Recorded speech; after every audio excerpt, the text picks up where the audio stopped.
Hello everybody and welcome back to the Who Bulletin, our weekly Doctor Who review show. And holy shit, before we do anything, I'm going to say one thing.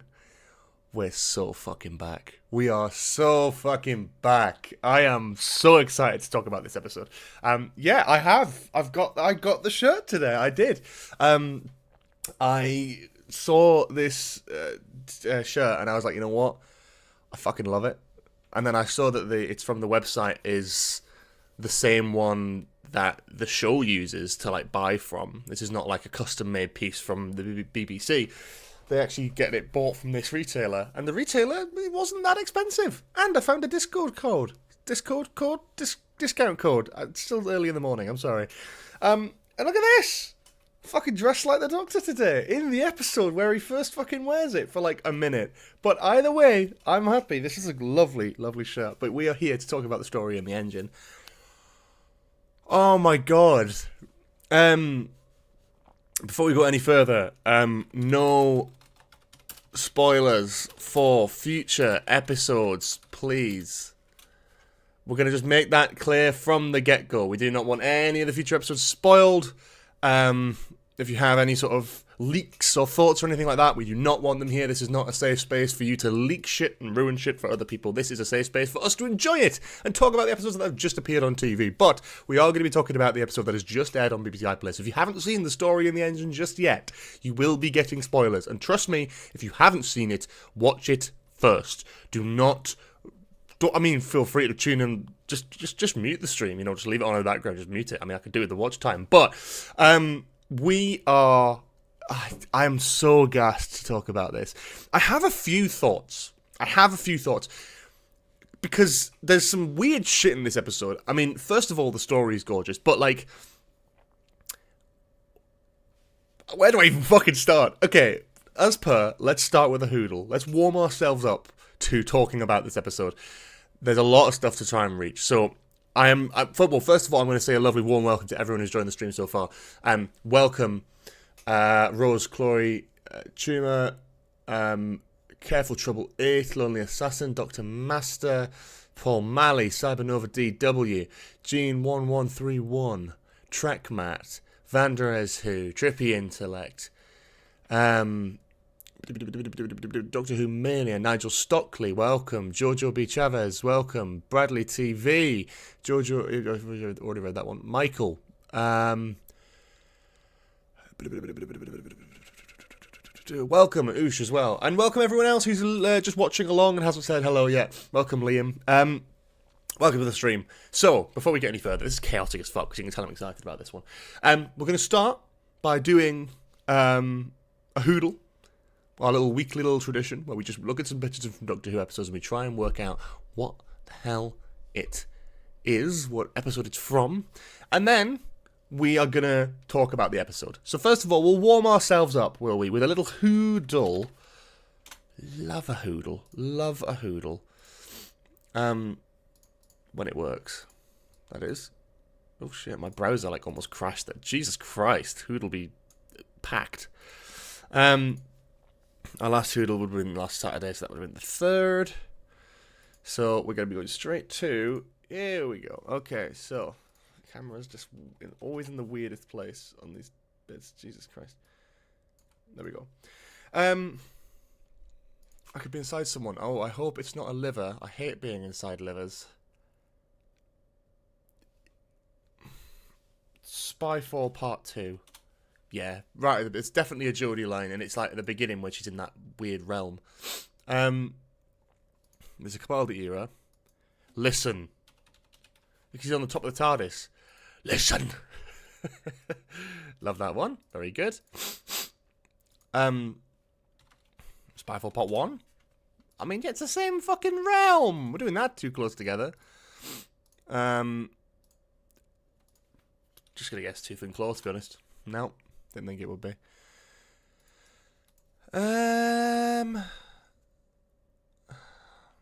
School book, something that would be School Reunion. Oh no, it's not. It's Smith and Jones. Yeah, the moon makes sense, and that I guess. Okay, we're getting there. We're powering through this. I want to say this is like Flux. Halloween Apocalypse, maybe? No. Oh, I don't know this one. This one's gonna bug me out. Power of the Doctor? Okay, it is, yeah. Cool. Yeah. Yeah. Oh my god, Trippy Intellect's our first channel member. I've only just activated that recently. Holy shit, thank you very much. That means a lot. Damn. Yeah, we started doing the channel members thing recently. I'm testing it out because I'm going to start making YouTube content again. I have decided as of last week. I have actually got plans to make content, and I'm actually going to pull my finger out and actually make some stuff and get back to making videos again. It won't be as regular as I used to do it because I have a full-time job now and less free time, but I've got a big list of videos now that I'm going to make. So, look, the future is bright here. The future is bright here. But thank you, Trippy Intellect, for becoming our first channel member. There will be more where that came from, I am sure. So, yeah. Oh, shit. Oh, Trippy, you're doing... oh, my God. You're doing your Twitch thing. Oh, my God. Thank you all. Well, thank you, Trippy, for giving out those gifts. I didn't know you could do that. I didn't even know there was a thing on the screen that came up with a gifted channel member thing. So I'm going to have to make something for that next week. Jesus Christ. This is Girl Who Died. We know this. We know this. We know this. We know this. It's getting all the... Become a sponsor? I'm sorry, this doesn't even make any sense, because the thing is, I've set up the member thing on the channel, but I haven't set up the member notification, so the fact that these are coming up is just it's just kind of broken a little bit, but hey, there you go, you get the default Twitch zombie emoji, I guess. That looks so unprofessional, I hate it. Anyway, Sonic Saturday. Oh dear. Jesus Christ, I also realised I haven't got my fucking headphones in. Yeah, that's good, Josh. Get your headphones on your head, but you haven't got it plugged in. Nice. Professional today. Thank you very much, Trippy. That's really appreciated, my guy. But there you go. We are going to be... there will be some member-exclusive stuff at some point. I'm going to try and do early access stuff for members, I think. I think that's my thinking going forward. So if you do want to become a member, then feel free to become a member. That's pretty fucking cool, to be honest, and I really appreciate it. Thank you, Trippy Intellect, for not only becoming a member himself, but gifting 5. Damn. Is my camera delayed? Is my camera delayed a little bit? Maybe my computer's just breaking. Okay, anyway.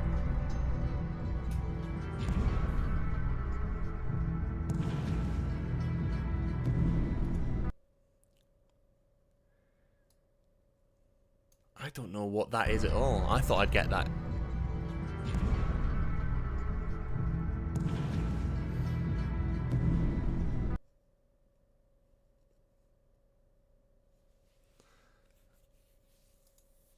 I don't know whether that's Akinola.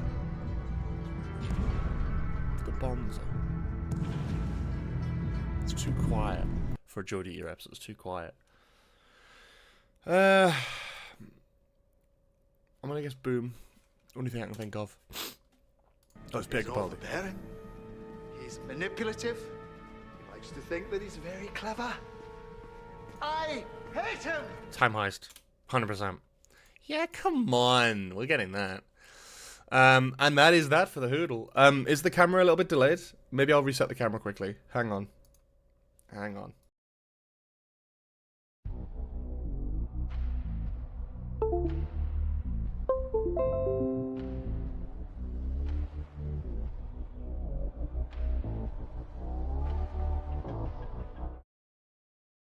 Okay, hey, this is the best we could do. I don't know if it's delayed. It is a little bit delayed, isn't it? That's so weird. It's never done that before. Why are we suddenly so fucking stacked up? Okay, well, I guess that's fun. Is it bad? Is it like noticeably annoying?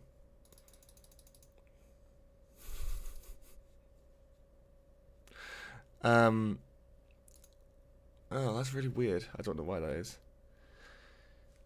Give me a second. Well, we've got...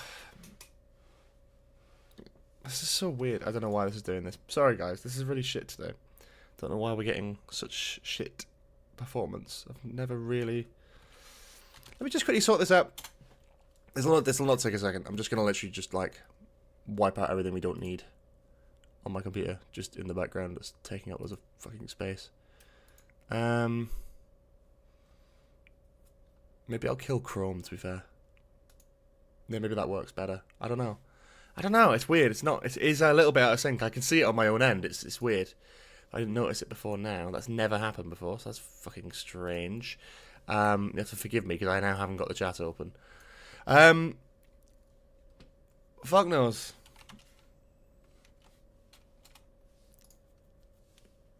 This is really annoying, actually.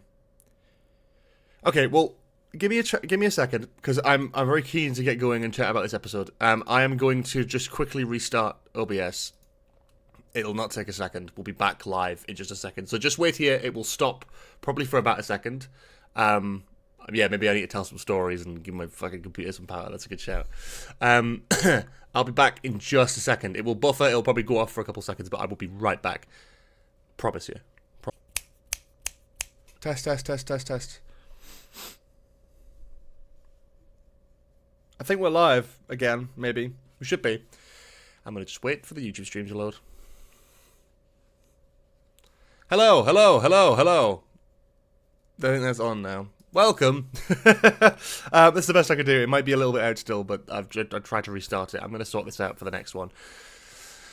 Welcome. Oh my god. Also, thank you to Trippy for another gifted 5 memberships. Jesus Christ, that's crazy. So thank you for that. You do get a few exclusive emojis, I think. That's hilarious. Definitely going to add some more now. There's a few of you. Got this, and I've now got 11 members. That's fucking insane, and that's a lot of money. So thank you, Trippy. That's really appreciated.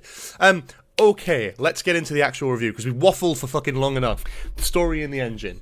I'm going to go out there straight away and say this is probably my favourite episode of the series. Off the bat, I was in awe at how good this was. Like, so for me, the opening being... So they released a short story on the BBC a couple of days ago, which is basically like a prequel short story to the episode, which covers the story of how Omo met the Doctor for the first time. And it's beautifully written, and it's great that we get all this exclusive fun content. But we get that story told again pretty much at the beginning of the episode in sort of short. And we get... yeah, it's... we basically get the same sort of thing in short, but then we get this gorgeous thing where we get this like animated artwork on the wall and the window of the barbershop, which is absolutely stunning. So immediately out the gate, I was like, the vibe was great, the dialogue was insanely good, and the visuals matched it, like the animated style and the drawings of the visuals. You know, when I was saying about having different writers in Doctor Who, this is what I mean, right? Because I love Russell, and he's written some of the best Doctor Who that I grew up with. I can't deny that. And I have enjoyed some of his episodes this era. But this is why we need diversity in writers. It's not because you want to tick a box, like some fucking right-wing grifters will tell you on YouTube. It's not about ticking boxes. It's not about any of that shit. It's about this. We have a story that is seeped in culture. Russell T Davies, you know, like a 60-odd-year-old man from Wales, couldn't write this episode because it's seeped in culture. It's seeped in Nigeria culture. It's seeped in black culture, and that's important for this episode, and that's why it works so well and it's written so well. It's fucking proper. It's not because, you know, again, it's that the people will throw the whole box ticket things. It's not that at all, and I love that about this. Is that this episode being good proves that you need a diversity in writers. That's why I'm excited for next week, because Juno Dawson's writing it, and that's our first ever trans writer to write for Doctor Who, which is amazing that we're breaking these grounds. Like, this season is the first ever TARDIS team without like a white person in it. Again, we're breaking a lot of firsts this season, and it's mad that they're first happening in 2025, but let's get the first out of the way. Let's keep them happening, because this season is fucking delivering. This season is fucking delivering. And this episode especially has absolutely smashed it. Like, from the get-go, from the opening alone, just like the streets of Nigeria, the markets, the Doctor meeting people and greeting people, you know, you feel like this is the kind of episode that Shruti would have wanted to tell as well. It's like, there's again, there's a bit of heritage, there's a bit of culture in it, and it just feels so like rich. The Doctor's costume throughout is gorgeous as well.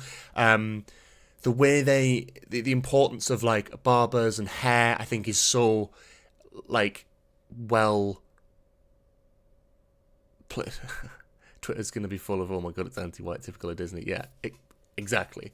Yeah, I was sort of in the back of my mind, I was hoping that we don't actually have any white actors in this at all. I knew we'd get Mrs. Flood, obviously, and then we got the flashback to the hospital, so I was like, okay, cool. But I was kind of like, let this be in like Nigeria. Let this be like an amazing first for the show, and it kind of was in terms of the actual setting. So I'll give it that. The story itself, I do need to like rewatch because there was so many things going on, and I was so like blown away with every element of it that I was just like, okay, wow, cool. We got a fantastic. I love the little scene with Belinda when the Doctor's telling the story for the first time about Belinda and the hospital. It's a lovely little story. Again, stuff like that which gives depth to Belinda as a character. And I can't lie to you guys that I am, as days go by, and especially by this point, 5 episodes in, I'm much more of a Belinda Chandra fan than I was of Ruby Sunday. Love Ruby Sunday as a character. Belinda just probably tops it for me. And now we're 5 episodes in, we've still got 3 left. I do think that Belinda is going to keep pushing that out. Because she never fails to impress me. Varada Sethu is one of the finest actors to be in Doctor Who for a while. And probably one of my favourite companions since Bill. Honestly, like I genuinely I'm locked in with her. Her and Ncuti's dynamic is brilliant. Her performance and her depth of character is brilliant. Like the nurse stuff isn't just brought up every now and then. She's like a fucking professional. She knows what she's doing, you know. I love it. I really, really love it. I think her character is such a strong one, and you start to feel her. You see the arc of her getting closer to the Doctor over time. You know, she was very resistant at first, and she still is resistant. She's still like, get me the fuck home. But when he sort of hints at this being a special place for him, you know, the barber shop, she's like, you go and do that. I'll just chill in the TARDIS. Like, you know, I'll do that. I'll let you have your thing. And it's like, realistically, they didn't know each other 4 episodes ago, and she wants to get home, but she's putting that aside to let him have something, and I think that's so special. And I also love that the echo of what this barbershop means to the Doctor. I love that. I love the dynamic of it being like the Doctor doesn't have a home or a people now, right? And it's very much the case of he feels accepted here. But you also bring in the idea of race, right? Because this is the first, other than Joe Martin, who we'll talk about, but this is the first main numbered Doctor leading the show who is black. Or a person of colour at all, actually. So it's the first time the Doctor's not been white, and it is right that we explore that. I don't think Russell is the one to do that, necessarily. And we had a little bit of it with Dot and Bubble, which I think actually leans into this really nicely, because of that insane jump in Dot and Bubble where we have the Doctor's trying to save them and he can't understand why they wouldn't let him save them. The whole racism angle, it makes complete sense in that episode where the Doctor's like completely blinded by, like, he's always been white.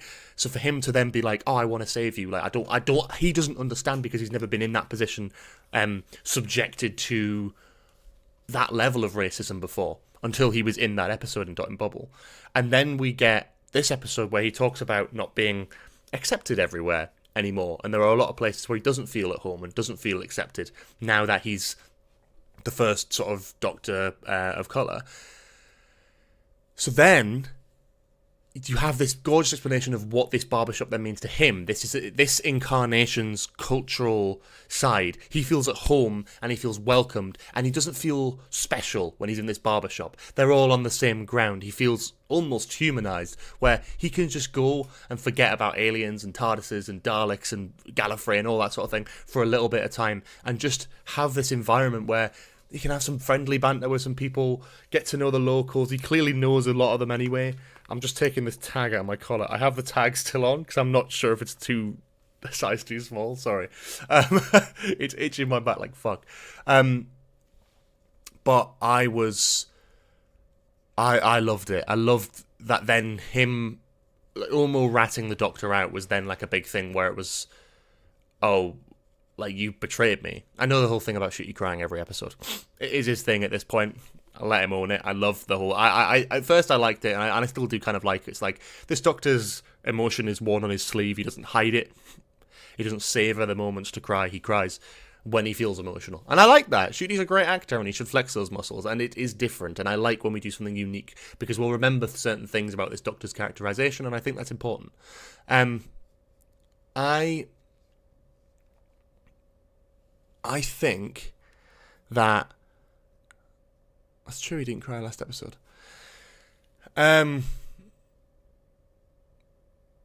No, we did see Mrs. Flood was in the Belinda flashback. Very, very, very quickly when Belinda's in the hospital. She's like, "Hi, Belinda, I'm just picking up my meds." When we get this stuff with the Doctor, he feels betrayed when Omo rats him out. And if there wasn't the history there, and they didn't have that explanation of... didn't have that explanation of him feeling comfortable here and him feeling at home and not feeling like an alien outsider like the Doctor, because he's not human. Everywhere else, there's other places where he doesn't feel comfortable, and this is somewhere where he does. And then he goes there, and Omo is basically going, "Let us go." He's lured the Doctor in almost to be like, "Here's the Doctor, he's got loads of stories, let us go and just take him." He's fucking ratted the Doctor out, so that emotion feels validated. And again, praise to the writing to have that level of depth in the first, 10 minutes. I knew we were in for a fucking all-timer when that happened. And then we get this character come in who seems relatively friendly, but really isn't a fan of the Doctor. And I was sort of trying to work out who she was. I think a lot of people were probably thinking the same thing as me, where it's like, is this the Rani, or is it like the fucking meddling monk or some shit, or it's just someone time travel-y who has been wronged by the Doctor. And it turns out she's the daughter of Venancy, the god. There's certain elements that I'm missing, and I'm just trying to piece things together because you just naturally miss some stuff. But then we get this idea of that. She met the Doctor when she was a child or something, or when she was younger, and the Doctor refused to take her with them. The Doctor didn't take her travelling, didn't let her, didn't save her or take her away. And then we get this gorgeous moment. I thought it was going to be Shooty, and it was going to be her as a child, and we were going to get a little bit of a flashback scene then. So when the camera turns round and we see fucking Joe Martin, I was fucking flabbergasted. I just shouted. I was like, "Ah!" I couldn't fucking believe it. I was like, "We're doing this!" Which is such a joy, because every time a new showrunner comes in, whether it be Russell, who's already been on the show before or not, whenever we get a new showrunner, the previous era is kind of forgotten about and kind of wrapped up. And I praised Russell. I did praise Russell for his inclusion of the Flux and the effect of that, as well as sort of carrying on the line of the Doctor being adopted and Ruby being adopted, and that being a fun parallel, because the adoption thing comes from the Timeless Child. You get the Flux. You got certain elements of 13-0 which feel that the continuity's still there, which I love, because a fan backlash, you could have very easily just skip past it, because a lot of people didn't really like the Timeless Child. It was a bit confusing. I personally didn't mind it. I quite liked it. But because of the general reaction, you could have just brushed over it. But Russell went hard. He went, "Nope, this is how it is. This is canon." And then I never thought we'd get to see Joe Martin again. I thought Joe Martin's last appearance would be in Power of the Doctor. So I'm just so fucking delighted that when that happened, it didn't matter. It was crumbs. It was like the one little bit where it was like, I was a fugitive back then, and I was like, oh my god. No, I know Russell didn't write this episode, but it's his era, right? And I'm saying I respect him for sort of picking up seeds from Chibnall's era and keeping that continuity alive. It doesn't matter whether you like the Timeless Child stuff or not. The continuity of everything that happened in 13's era still stands and still makes sense here. Okay? And the Fugitive Doctor just solidifies that for me. And you just have to take a step back again and think from how important this is for the show's history. That the two first Black Doctors, right, Joe Martin and Ncuti Gatwa, get to be in the same episode together. Like, and I think that's really fucking important. Do you know what I mean? Like, I just when that happened, I was sort of like, this is amazing. Obviously, as a fan, I'm getting to see Joe Martin as the Fugitive Doctor again, and that is just amazing. But I loved that. I think the only thing a lot of people sort of are critiquing, like, how did 15 remember being the Fugitive Doctor? I don't think he did. At least that's not how I saw it. I kind of feel like it's more for the audience, but I think what could have maybe improved that is if we'd seen the Fugitive Doctor on the animated window screen, so then Ncuti could have seen that and then been like, oh, like, I was a different person then, I'm so sorry. But the thing with it is, this is where the continuity thing comes into question.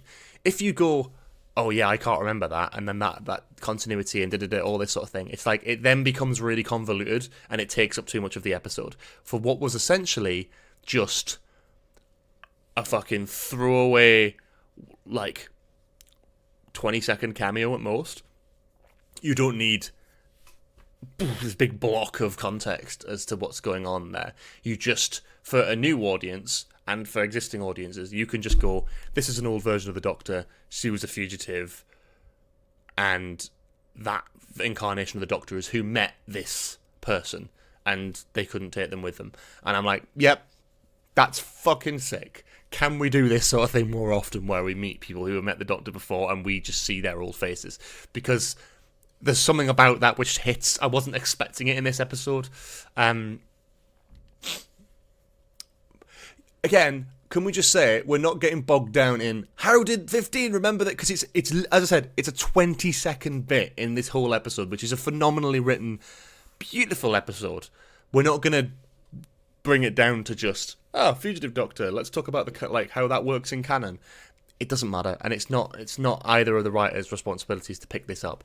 But I did like that we're having this continuity there, and seeing Joe Martin again in 2025 in Ncuti's second season, it gives me hope that this isn't the last we've seen of her, and we might get more in the future of Joe Martin. And there's a story there that's untapped and ready to be made. I don't think we'll ever get that spin-off or we'll ever get that sort of continuation or context, because I think there's almost a mystery to leaving it open and unpredictable and letting the fans' brains go wild as to who this is. But I love that she was included in this. It was a tiny little thing. I love... Yeah, they probably did just get her in. I don't think she's in the finale or any shit like that. I don't think it's anything that big. Because it's not important. Like, it was important in Jodie's era, but it's not important now. The only thing that Joe Martin's context added here was a cool, familiar face, who could have... Like, the Fugitive Doctor, it could have been Jodie, it could have been Capaldi, it could have been Tennant, it could have been Smith, it could have been literally any modern Doctor who still looks like they're, themselves. But it wasn't. They picked Joe Martin, and that's a brilliant one. It's not about the timeless child. You don't have to go again and again and again and again. We'll see Jodie in the future. I don't know if we're if we're doing. Okay, yeah. Let's just to clarify. I know that probably wasn't, but let's just clarify from here on in. Again, there is a pinned comment in the chat. Please, if you do have any information or leaks or anything regarding the next 3 episodes of the series or the future of the show, please keep them from the chat. We're trying to keep this as spoiler-free as possible, just talking about the episode that we've just seen. Yeah.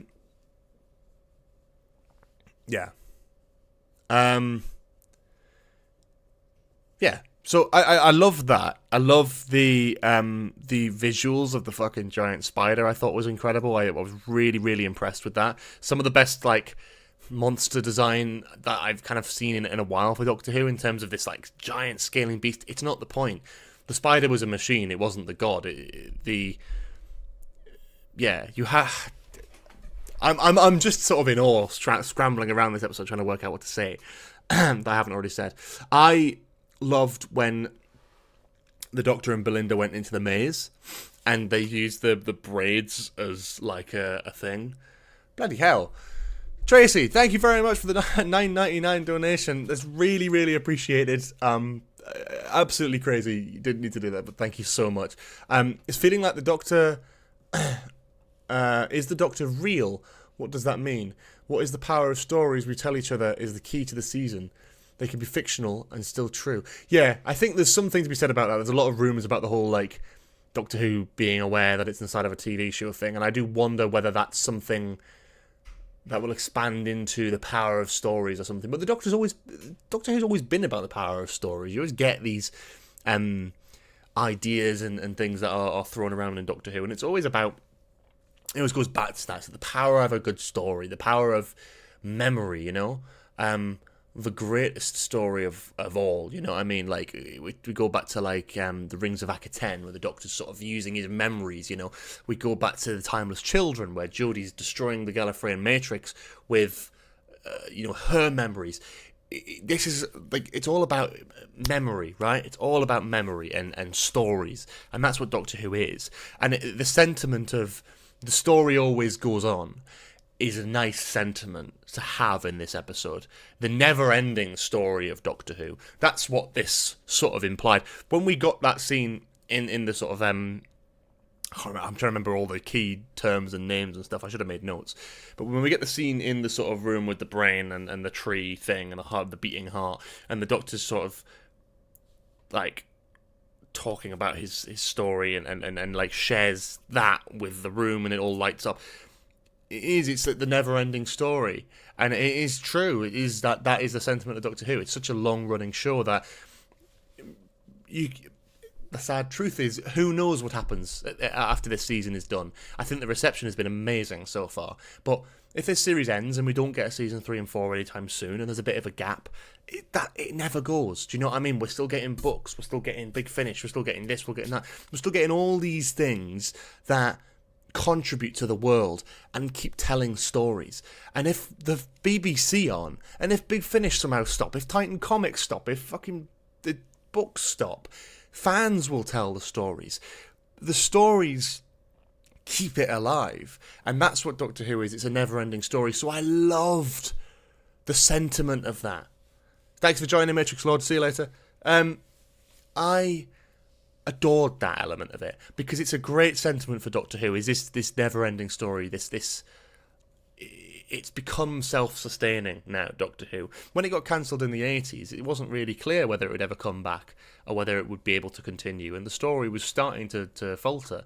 But as time went on and Big Finish was founded and the TV movie and the Virgin New Adventure novels, and then it comes back in 2005, and now we're at a point where even when the show's off the air, we've got Big Finish stories coming out every bloody month. We've got new books, we've got new magazines, we've got new stories, we've got new fans who are making audio dramas, who are writing fan fiction, who are writing novels. Doctor Who is a never-ending story. Again, Ood Sigma, yeah, the song is over, but the story never ends. So for me, it was a very positive and uplifting sentiment. And I cannot lie, I did. This is really sad. This is sad, right? But, like, I did tear up at the scene where all the clips are happening, because I was so just elated. I love these scenes anyway, but it was sort of like what the memory TARDIS should have been if it was done better. Because for this, I was like, oh man, seeing Eccleston, seeing Capaldi, seeing Jodie, I just so lush to just see and hear those voices and those faces on the screens, on the little screens in this area. This whole idea of this long-running story. This is the first episode in a while where we've had pretty much every Doctor in it, and that makes me absolutely fucking delighted, to be honest with you. I am so happy with that. Like, that scene, although it's very fan-wanky, it's a little bit contrived, I get it. It's very, like... I was in awe. I was in awe of this 15's theme sort of building up, the screens all doing the different quotes from different doctors, and I was like, God damn, this is the fucking show.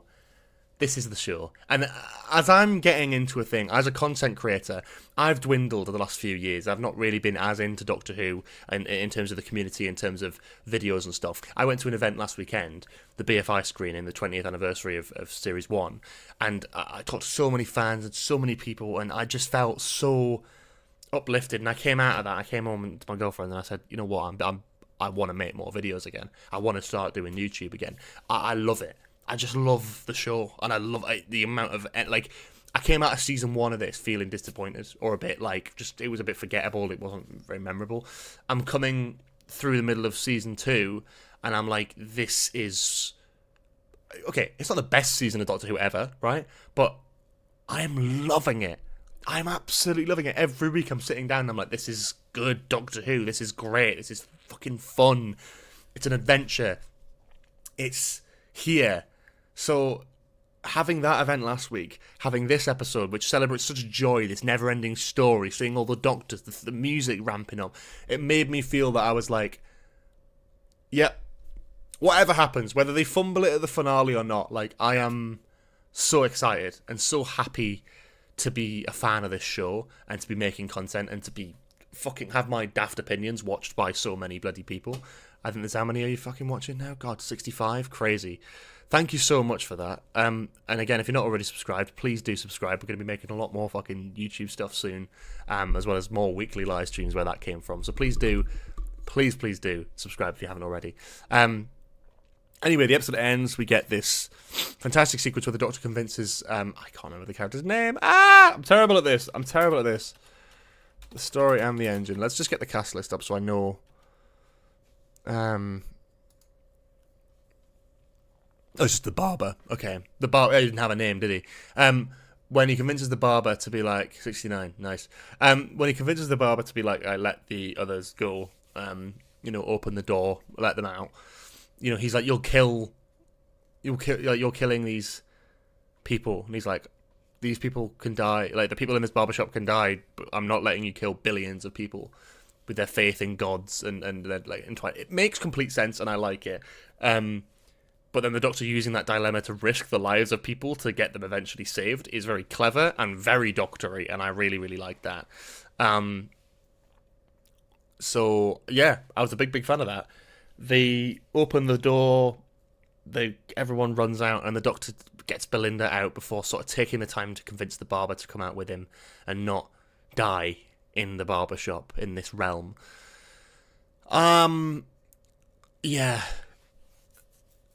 Every part of this was peak Doctor Who. Do you know what I mean? Every fucking part of this was peak Doctor Who. This is probably one of my favourite episodes in a while. It's so competently written and put together, and exciting and different and fun.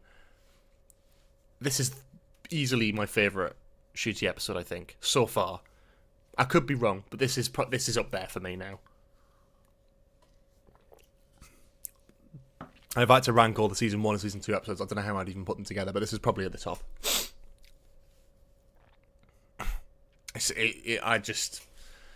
Also, yeah, the TARDIS cuts the Doctor's hair. I kind of got that. I feel like his hair's different in every episode. It was sort of implied in the Devil's Code that he wears wigs, but I'm happy with it just being his hair. Let's keep her out and survive the first night. Fuck off. Yeah, Rings of Acca 10. I said it exactly the same. Darth Wallace, yeah. Rings of Acca 10. Timeless Children, where she blows the Matrix. Like, it's very... I love that the idea of memories and story is very important in Doctor Who, and I think that's something that's echoed very nicely in this episode. Any gripes? No. Pretty much no. I maybe will see down the line, like, if I rewatch it and then go, oh, I'm not sure. I don't know if I like this bit or like that, but it's hard to say until I've rewatched it. These live streams are always like an initial reaction, but for me, this is my favourite episode of Shooty's era. Let's talk about Captain Poppy, folks. So, I noticed this, seemingly like one of the first people to notice it, because I'd heard a rumour anyway, but I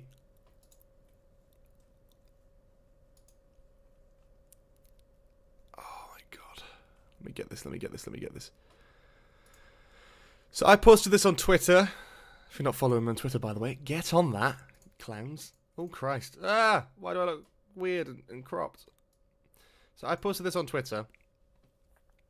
This character, this child who rocks up and sort of just points at Belinda and laughs and then fucks off, disappears altogether. The character is mentioned at the end of the episode. Belinda was like, there was a child. Did you see a child? And he was like, no. Must have been just the stories like leaking out or something like that. In the credits, Poppy, Sienna Robin, Mavanga Phipps, who, if you search that name, they played Captain Poppy in Space Babies. So the baby who played Captain Poppy in Space Babies is in the fucking episode. Like, right there. And we missed it. So, what is that about? Now, I said I have my theories. I do have my theories. We'll talk about this. But let's just kind of break this down initially. Like, holy shit. They randomly made this episode a fucking sequel to Space Babies or some shit. I don't know. But Captain Poppy's there. Same actress. Credited as Poppy. And there, I saw it in the credits. As soon as I saw the credits and it said Poppy, I was like, hang on. And there she is. So, my thinking is, we've got the reality war coming up. We've got Wish World coming up. We know, Russell said this, that it was written as a 2-season arc. You've got season 1 and season 2 back-to-back is written as sort of one coherent piece of television. And I think we're going to see a lot more season 1 stuff tie into the finale of season 2.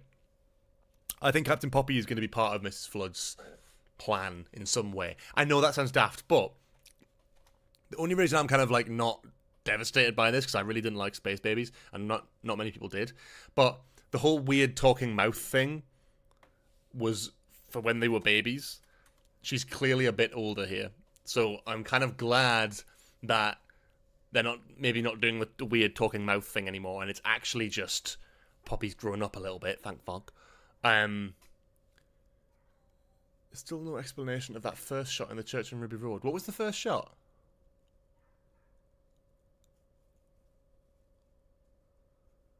Yeah, series 14 and 15, or season 1 and 2 are part 1 and part 2. That was always said. I said this at the end of season 1. Everyone was like, oh, there's so many things that weren't answered. It's like, I think there is a coherent story here. It's a coherent story. There is certain things from season 1 that maybe weren't rounded up. It's like, who's the boss? You know, Rogue was working for a fucking boss, right? That's intentional, you know. Rogue disappearing, saying, find me. I think we might see Rogue again. We could definitely see Jonathan Groff back. I wouldn't be surprised at all. Captain Poppy's here.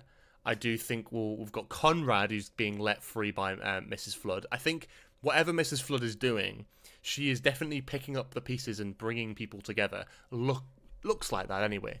I don't know what the crack is. I'm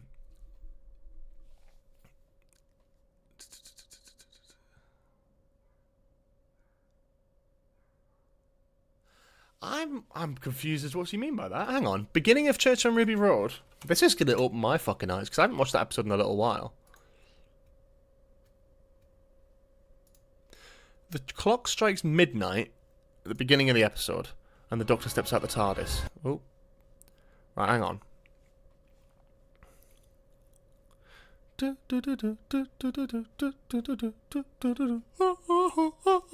not going to show it on there, but the clock strikes midnight. The character, you've got the hooded woman walking through the church courtyard.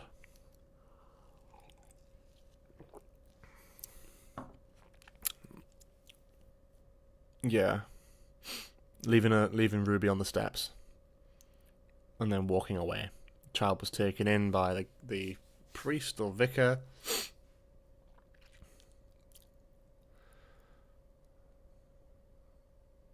And then the clock strikes midnight. Christmas Day. The mum walks off.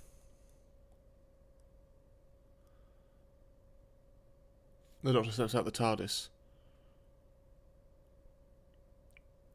Crying. I don't think this has anything to do The only reason the Doctor was there was at the end of the episode. That was explained, no? Hang on.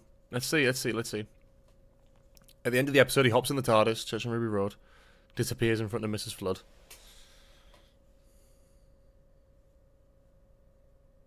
And then he walks out the TARDIS crying. It's the same shot. They repeat the same shot. He pops out the TARDIS to save Ruby. Yeah, it's the same shot. It literally looks like the same shot. I've just watched them side by side. There's no... Yeah, the reason he jumps out the TARDIS at that point is to get Ruby. The reason he's been crying is because Ruby's disappeared from time itself, right? So going back to Captain Poppy, I think there are certain things from Season 1 that will come back to Season 2. For some reason, we've got Dr. Poppy randomly showing up in this episode. You know what I love about this? And I don't love Space Babies as an episode. You know I don't like Space Babies as an episode. But I love that with this, for me, it's like, this is something that doesn't make any sense. And I love that, because it probably will make sense at some point. And I'm with it. A lot of people saying Mrs. Flood could be the god of wishes, maybe? Someone who grants wishes. You know, Conrad wants to have some sort of pure sort of world. I saw people saying about as Conrad, there was the thing in Wish World where the Doctor's sort of dressed up going to work every day. People are theorising whether that's Conrad's dream world or something, where it's like, I don't know, everyone's wearing like business suits, everyone's like, there's like a sort of traditional nostalgic normality, which is a very kind of old-fashioned view. Everyone in pinstripe and all that sort of stuff. A lot of people thinking that's his sort of wish world. So we're trying to work out that. People saying she could have been granted a wish to grow older because the Space Babies couldn't grow up. That was their whole point. But now she is obviously growing older a little bit, so that's interesting. I wonder, what did Belle wish for?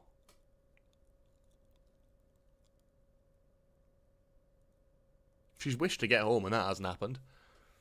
I think Poppy could be like Ood Sigma for 10. Yeah, maybe.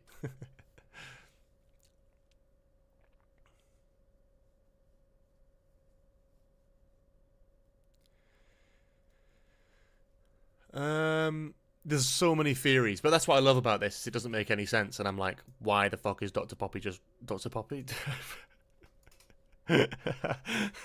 Captain Poppy.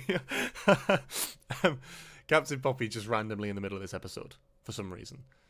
I think there is a potential wishing thing going on here with Mrs. Flood, and I don't know what that's going to look like yet or what that's going to be, but I'm very excited.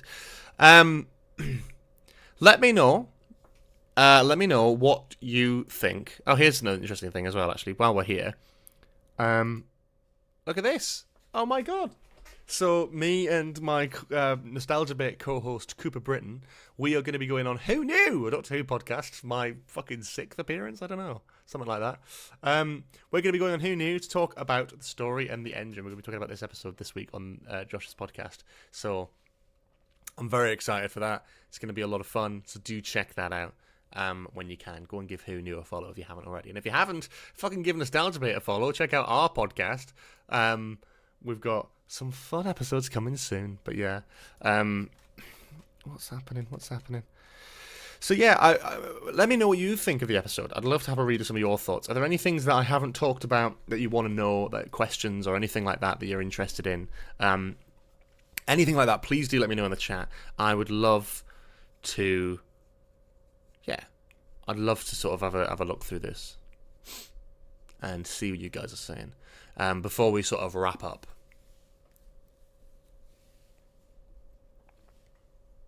Yeah, Russell said there was a big moment shot on the 8th of March, and it looked like it was Belinda and the TARDIS, and that could have been from this episode, but it doesn't look like it was, because it was like a moment. Apparently they shot a moment that would change Doctor Who history forever. I'm not sure. I'll have to watch Doctor Who Unleashed today, kind of work out what the crack is, if there's anything that's sort of hinted at in there. Yeah. Doctor wishes Poppy to be abandoned the monument. Yeah. Conrad will definitely return. Oh yes, Conrad's returning by the end of the series, 100%.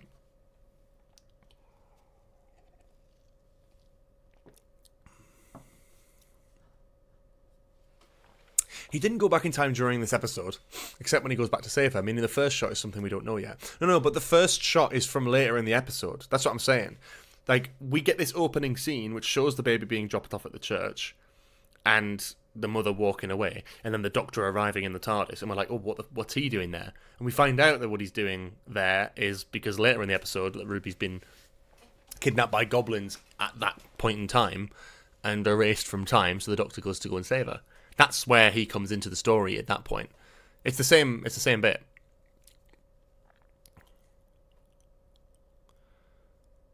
Oh, I think the Doctor. I would say the Doctor does have a tear. I have just seen it, but it's unclear as to whether it's midnight or not. I guess I didn't really check that. I just think it's likely to be a continuity mistake as opposed to anything crazy. Do you know what I mean? Like, I don't think it's going to be anything that's like to look into too deeply. Maybe I'm wrong. If I'm wrong, then I will fucking laugh, because that's very, very good eye for that. Oh yeah, you are right. But he can't be there twice, though.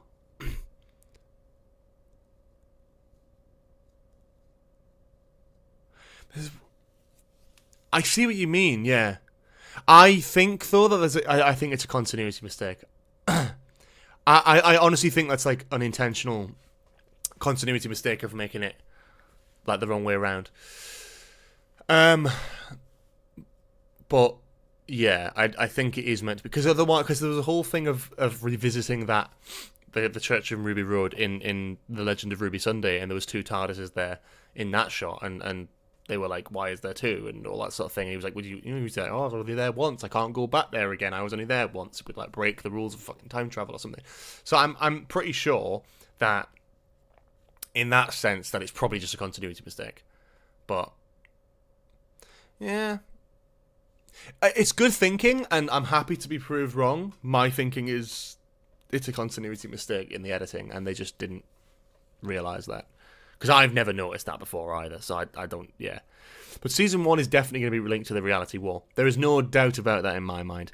We've got Captain Poppy rocking up in this episode for some reason. Hey man, if fucking Joe Martin comes back in like the reality war, I'd be fucking happy about that. That's all I'm saying. I'd be happy about that. But yeah, I'm very excited for next week.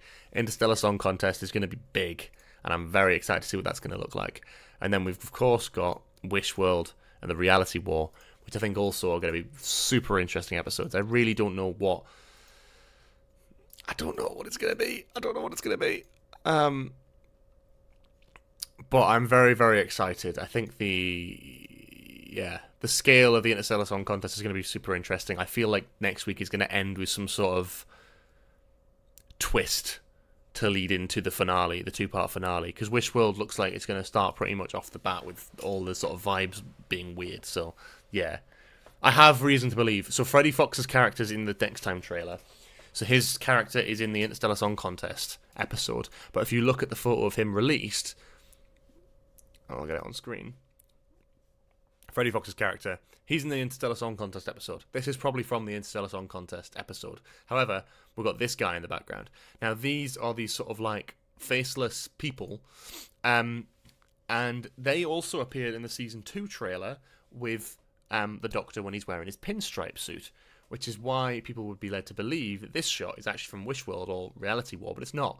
It's from the Interstellar Song Contest, because that's the episode this guy appears in, unless he's involved with the finale, but I doubt that. These guys appearing in Interstellar Song Contest and Wish World make me immediately believe, and I've been saying this for months, that Interstellar Song Contest will end with some sort of twist that leads directly into the 2-part finale. A bit like Utopia. Some random episode doesn't feel connected, and then wham, twist at the end, which sort of gets you into the finale.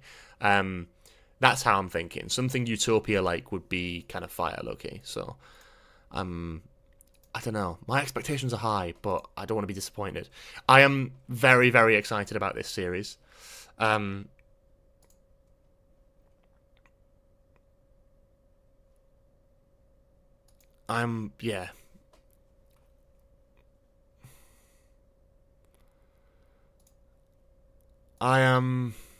Yeah, I don't know what to say, really.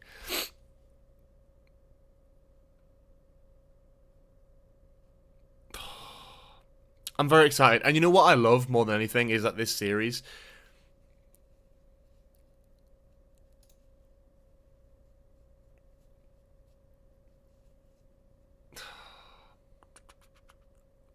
I just feel like we're getting a lot of really cool elements. Yeah, this series has been a 5 out of 5 for me. The only leak I want is the date for the next Doctor Who figure release. It should be soon. We were supposed to be getting like 5 or 6 Character Online exclusives this year, and it's already May. I feel like they're probably waiting until after the series has come out, but still, like, come on, man. I have to say this series so far is absolutely just like 5 for 5. They've honestly, this is what I wanted with the 8 episode format. 8 episodes is a really short season. It's the modern way of making TV. But what I will say is that if there's no misses, if there's no duds, there's no like filler episodes, then it works. And I love that the only Doctor Light episode we got this season was Really Lucky Day, and the Doctor was somewhat involved with that, more so than he was involved with 73 Yards and Dot and Bubble.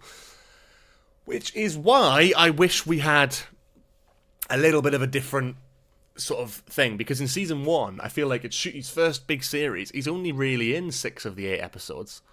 And then this season, he's in it much more, and he's more involved with it. We're getting more scenes on the TARDIS with the Doctor and Belinda than we got with Doctor and Ruby last year. One of my biggest criticisms was not having scenes on the TARDIS, so I'm happy with that. I think the stories are more varied, the writing team is more diverse, the production team feels like it's really settling in. If the show doesn't get renewed for a 3rd and 4th season, I will be disappointed, because I feel like this production crew is really getting into the swing of things now, to the point where, like, I'm actually really fucking enjoying this. Like, the first season I was like, yeah, it was fine, it was good, it was a good season, but it was not one that I'd go back to very easily, whereas season 2 is great so far, and I think depending on how they stick the landing, it could be one of the best seasons of the show, in New Who especially. But I'm very excited. I'm very excited. It's a very, very strong thing so far, and I'm 5 for 5. If the Interstellar Song Contest is a good episode, which I'm sure it will be, Juno Dawson's a very talented writer, and the scale of the episode is going to be very exciting and big and fun. I'm very excited to see how that plays into it, and if Wishworld and Reality War are great as well, then yeah.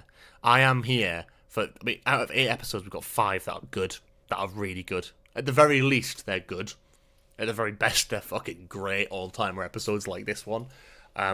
But yeah, that is going to be all from me this week, unfortunately. I think we're going to wrap things up just there. Thank you everyone who's joined. I'm going to just shout out a few things just so you guys know what's going on from the more sort of content side that I make. I'm going to be sort of ramping up this YouTube channel soon. So when the series is finished and, you know, we get a bit further into the sort of post-season blues, I will be posting a lot more Doctor Who content on the channel. I'm going to be making a lot more videos, so please do jump in, subscribe, like, comment, all that sort of lovely stuff. But yeah, definitely subscribe, get your notifications on. It's the best way to stay in touch with what we do. We do a live stream every single week talking about Doctor Who, whether the show's on or not. Whilst the show's on, it's on Saturday mornings from 9 till 10. And when the show's off, we'll be going back to Tuesday evenings. So, yes. Just a huge thank you to everyone who's joined today. It's been one of our biggest live streams today, so I really, really appreciate that. It's been a lot of fun. It's been very exciting. No 13. Maybe we'll do one. Maybe we'll do one. Quick. No, thing is, I've got to record Who Knew today as well, so I've got to freshen up and get fucking ready and showered and everything. So unfortunately, no 13 today, but we'll do more in the future to make up for it, I'm sure. So I do live streams here every week, so please do subscribe and get your notifications on. I'm also going to be making a lot more YouTube videos, Doctor Who YouTube videos very soon, so again, stay tuned for that. We also have a podcast, which of course I mention every single week, but I do have a podcast called Nostalgia Bait. It's on YouTube, it's on Spotify, it's on all the best podcast providers. You can find it here, so please do check it out. It's linked in the description of this live stream, so please do have a look. If you're not already subscribed, please do give the channel a little subscription. We're trying to work up towards 400 subscribers. It's quite a small little project at the minute, but it's something that we're really proud of. We've had a new episode every single Thursday since the beginning of last year, so we've had so many fucking episodes now, and we have been there every week. So Doctor Who, Star Wars, fucking Shrek, apparently, gaming, music, all that sort of thing. We cover a lot of different things on this channel, and I'm very excited about the future, because we're definitely going to be talking more Doctor Who down the road. Please do subscribe to that. Check it out on Spotify as well. And yeah, all my other social medias, if you want to keep up to date with me, are linked in the description of this live stream. As I've said, my Twitter, my Instagram, all that sort of lovely stuff. You can keep up to date with me there, and I'll be keeping posting random shite, I guess. But yeah, thank you so much for joining this live stream this week. It's been an absolute bloody pleasure as always, and I cannot wait to talk about the Interstellar Song Contest next week. So I will see you all there. Have a lovely rest of your weekend and the rest of your week, and I'll see you on, well, next Saturday. Bye bye.